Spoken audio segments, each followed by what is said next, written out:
Jet TV நேயர்களுக்கு வணக்கம். இன்று நாம் பார்க்க போவது பஞ்சதந்திர கதைகளில் தன் வாயால் கெட்ட ஒட்டகத்தின் கதை.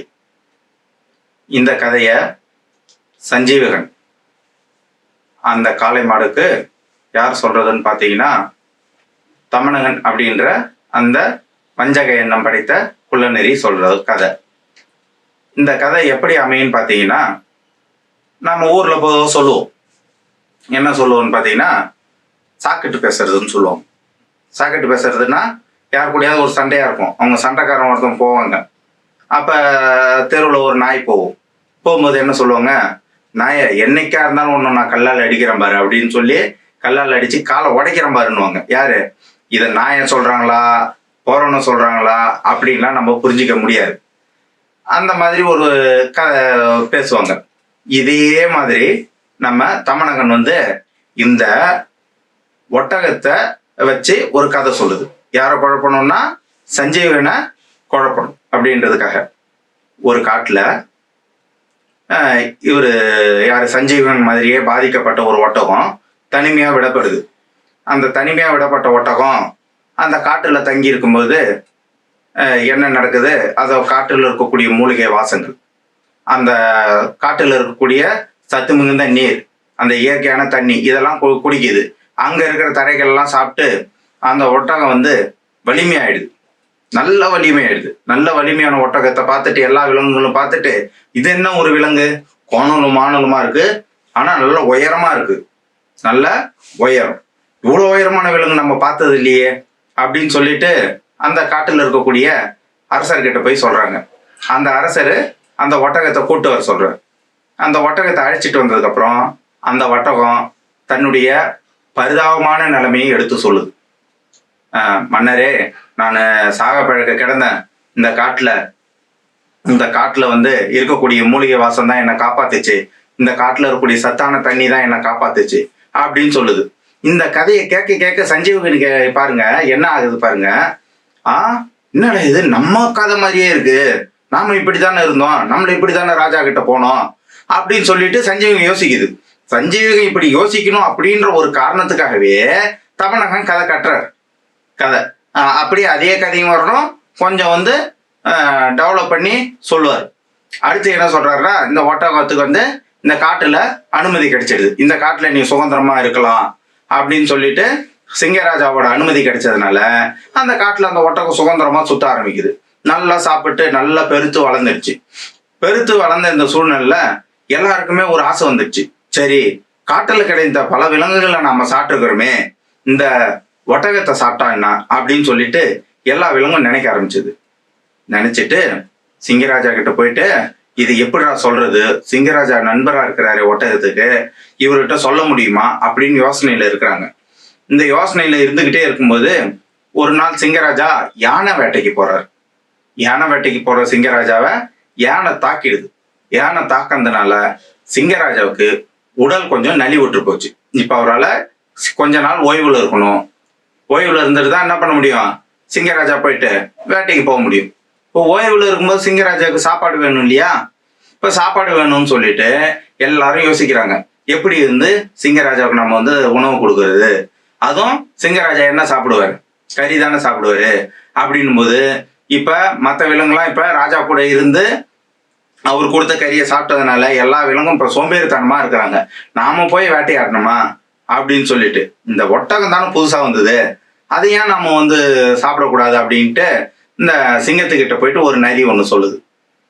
நரி என்ன சொல்லுது, ராஜா நாம யாரையாவது ஒருத்தரை சாப்பிடலன்னா உயிரோட இருக்க முடியாது, இன்னும் கொஞ்ச நாள் நீங்க ஓய்வுல இருக்கணும், அவங்க உடல்நிலை சரியாகிற வரைக்கும் நீங்க ஏதாவது ஒரு கறியை சாப்பிட்டுதான் ஆகணும் அப்படின்னு உடனே, ஐயோ சிங்கம் சொல்லுது, தப்பு, நான் அப்படியே இருந்து செத்து போனாலும் செத்து போவனே தவிர நம்மளை நம்பி நம்மளை அடைக்கணும்னு சொல்லிட்டு இந்த ஒட்டகம் கேட்டுச்சு. என்னை பகைச்சிக்கிட்டு வரல, எதிரியா இருந்தா நான் அன்னைக்கே கொண்டுட்டு இருப்பேன். அந்த ஒட்டகம்லாம் நம்ம சாப்பிட தேவையில்ல, நான் கொஞ்ச நாள்ல சரியாயிடுவேன், அது வரைக்கும் சிறு விலங்கு ஏதாவது கிடைச்சா கூட நம்ம வேட்டையாடி சாப்பிடலான்னு எல்லா விலங்குக்கும் சோம்பேறித்தனம், ஒட்டக கறி மேல ஒரு ஆசை. இந்த ஆசையினால என்ன பண்றாங்கன்னா, எல்லா விலங்கும் சரி எப்படியாவது இந்த ஒட்டகத்தை சாப்பிட வைக்கணும்ட்டு, ராஜா நீங்க ஒட்டகத்தை நீங்க சாப்பிட தேவையில்ல, ஆனா தானமா தன்னை வந்து கொடுக்குறோம் அப்படின்னு தன் உடம்புல தானமா கொடுக்குறோன்னு யாராவது முன் வந்தா அதை நீங்க வேணாம்னு சொல்லக்கூடாது. உங்களுடைய இந்த நிலைமையை பொறுத்து இன்னைக்கு சாயந்தரம் நிச்சயமா ஒரு முடிவு எடுத்து நாங்க வந்து உங்களுக்கு நிச்சயமா வந்து எங்களுக்குள்ள ஒருத்தர் தானமா கொடுப்போம், எங்க உயிரையும் உடம்பையும் உங்களுக்காக கொடுப்போம், நீங்க எங்களை சாப்பிட்டு நீங்க பழைச்சிங்க ராஜா அப்படின்னு சொல்லிட்டு இந்த நரி வந்து கதையை சொல்லிக்கிட்டே வர்றாரு. யார்? தமனங்க. சொல்லிட்ட உடனே சாயந்தரம் எல்லா விலங்கும் ஒண்ணு கூடிடுச்சு. ஆனா எல்லா விலங்கும் முன்கூட்டியே பேசி வச்சுக்கிச்சு. நாம ஒட்டகத்தை தான் என்ன பண்ணணும், ராஜாவுக்கு விருந்தாக்கணும், ஏன்னா நாமளும் ஆக்கிக்கலாம் அப்படின்னு ஒரு விலங்கா என்ன சொல்லுது, ராஜா ராஜா உங்களுடைய உடலை காப்பாத்த என்னுடைய இறைச்சி எடுத்துங்க, என் உயிரை எடுத்துங்க, என்ன சாப்பிடுங்க அப்படின்ட்டு ஒரு விலங்கா சொல்லுது. உடனே ஒரு விலங்கா சொல்லும் போது இந்த நரி பூந்து என்ன சொல்றேன், நீ உடம்பு சரியில்லாதவன், நீ இங்க இருக்கிறவனுக்கு நீ உன் கறி பத்தாது அப்படின்னு சொல்லிட்டு ஒரு விலங்கா தடுத்துருது. இந்த நரி தடுத்துட்டு ஒட்டகம் வந்து என்ன பண்ணுது, அந்த சூழ்நிலை ராஜா இந்த சூழ்நிலை ராஜாட்ட கேட்காம இருக்க முடியுமா? ஒட்டகம் இவ்வளவு நாள் ஃப்ரெண்ட் ஆயிட்டு, ராஜா நீங்க கொடுத்த உயிர், உங்களுடைய ஆதரவால வளர்ந்த உயிர், இந்த உயிர் உடம்பும் நீங்க சாப்பிடுங்க ராஜா அப்படின்னு உடனே இந்த நரி சொல்லுது, இதுதான் சரியான முடிவு.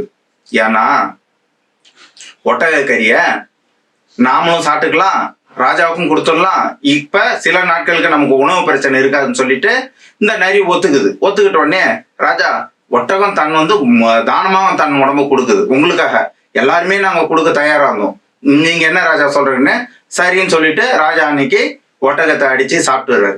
இப்படி அந்த ஒட்டகம் அநியாயமா செத்து போச்சு. இந்த மாதிரி ஆக போதேப்பா உன் நிலைமை, உன்னை வந்து விருந்தாக்க போறாங்களே இந்த சிங்கராஜாட்ட, சேராத இடத்துல சேர்ந்துட்டிய அப்படின்னு சொல்லிட்டு நரி வந்து போட்டு சஞ்சீவனை குழப்பிடுச்சு.